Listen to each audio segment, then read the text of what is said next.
The air is thick, heavy. It's still dark, the kind of darkness that swallows sound. We arrive at Angkor Wat, a hulking shadow against the faintest hint of purple in the sky. There's a hushed anticipation among the gathered crowd. Tourists and locals alike, drawn together by the promise of something special. We find our spot by the water's edge, the air thick with the smell of damp earth and incense. There's a sense of peace here, a deep-seated calm that seems to emanate from the very stones beneath our feet. The sky lightens ever so slightly, a single bird call cuts through the silence. The water reflects the first hint of blue, a mirror to the sky above. We wait, not with impatience, but with a quiet reverence.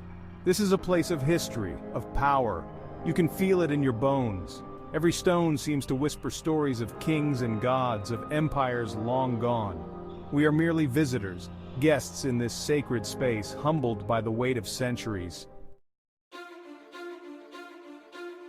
Angkor Wat is not just a temple, it's a statement.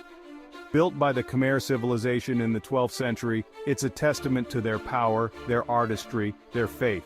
The structure itself is vast, a sprawling complex of towers, chambers, and courtyards. Intricate carvings cover every surface, depicting scenes from Hindu mythology, stories etched in stone. You get lost in the details. The delicate faces of apsaras, celestial dancers frozen in time. The churning sea of the Milky Way represented in stone with astonishing precision. It's overwhelming, this display of devotion, of artistry on such a grand scale. And yet, there's a strange intimacy to it as well. As if the creators of this masterpiece are reaching out through the centuries, inviting you to share in their vision. A sliver of gold appears on the horizon. The darkness begins to recede. The crowd stirs, a collective gasp rippling through the air. There's a sense of urgency now, a need to capture this fleeting moment. Cameras click, but they can't truly capture the feeling.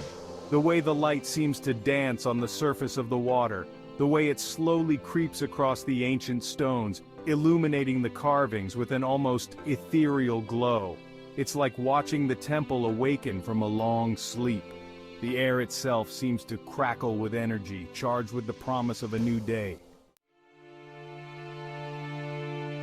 The sun climbs higher, painting the sky in hues of orange, pink, and gold. The central towers of Angkor Wat, now bathed in sunlight, seem to reach for the heavens. The reflection in the water shimmers, a perfect mirror image. It's a scene of breathtaking beauty, one that speaks to something deep within the human soul. The air is alive with the sounds of the awakening day. Birdsong fills the air, the gentle murmur of voices, speaking in hushed tones of awe and wonder. It's a moment of shared experience, a reminder of the power of nature, of history, of something larger than ourselves. There's a palpable sense of peace, tranquility that settles over you as you witness. It's easy to see why Angkor Wat was built as a place of worship, a place to connect with the divine. The sheer scale of this place, the details, the way the light interacts with it all seems designed to inspire awe, to remind you of your place in the grand scheme of things. You can almost feel the presence of the ancient Khmer people. Hopes, their dreams, their faith, every stone.